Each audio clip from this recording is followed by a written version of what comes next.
एक भाभी की इच्छा पूरी करी। मेरी दुकान के ऊपर घर में मालिक के भाई भाभी रहने आए। उनसे मेरी दोस्ती हो गई। मेरी एक मेडिकल शॉप है जिसे मैं खुद ही चलाता हूँ। आंटी का नाम सरिता था। दरअसल बात वहाँ से शुरू हुई जब उनके पति कोरोना काल में मुंबई से वापस लौटे थे। आंटी और अंकल साथ में ही अपने पुश्तैनी घर लौटे। तब मैं मेडिकल पर ही था। कोरोना काल में भीड़ कम होती थी। उसी वक्त एक कस्टमर आया और बोला कि उसे बुखार है, दवा चाहिए। मैंने उसे दवा दे दी। उसी समय मैंने देखा कि वो आंटी अपने पति के साथ मेरी मेडिकल शॉप के ऊपर वाले घर में जा रही थी। मैंने पूछा, आप लोग कौन? अंकल ने बताया, यह हमारा घर है और इसमें मेरा भाई रहता है। मैंने कहा, हाँ, उन्होंने मुझे आपके बारे में बताया था। मैंने मकान मालिक को फोन करके बताया तो वो बोले, हाँ, वो मेरे आनंद भैया और भाभी हैं और आज से वहीं रहेंगे। उन्होंने जैसे ही अपनी भाभी के बारे में बताया, मेरी नजर आंटी पर पड़ी। क्या मस्त जवान खूबसूरत महिला थी वो।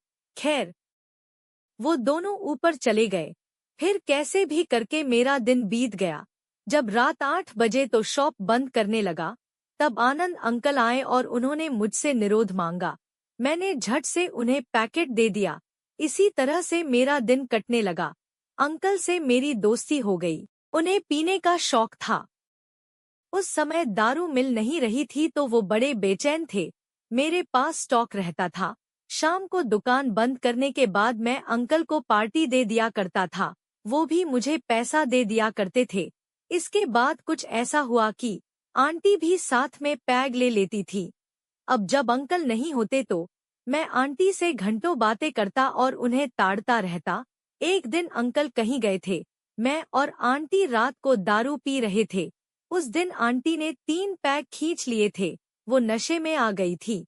मैंने मौके का फायदा उठाया और पूछा, आंटी, अभी तक आपने सिर्फ अंकल के साथ ही किया है या किसी और को भी चखा है? आंटी हंसने लगी और बोली, हम दोनों ने मिलकर बहुत बार कपल स्वैप भी किया है और कभी कभी आनंद ने मुझे यंग लड़कों से मजा दिलाया है। मैंने कहा, अरे वाह आंटी।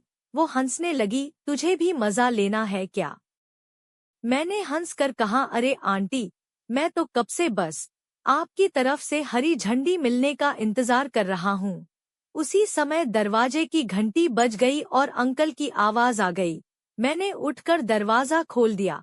उस दिन अंकल के सामने मैंने एक पैग और लिया और अपने घर चला गया। आखिर वो दिन आ ही गया। लॉकडाउन में छूट मिलनी शुरू हो गई थी। आनंद अंकल को कंपनी वालों ने वापस बुला लिया था।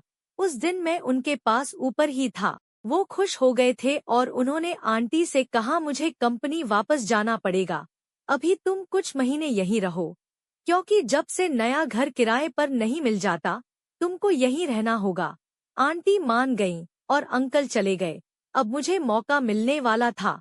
अंकल के जाने 2 दिन बाद ऐसे ही आंटी ने मुझे ऊपर बुलाया और सामान लाने को कहा।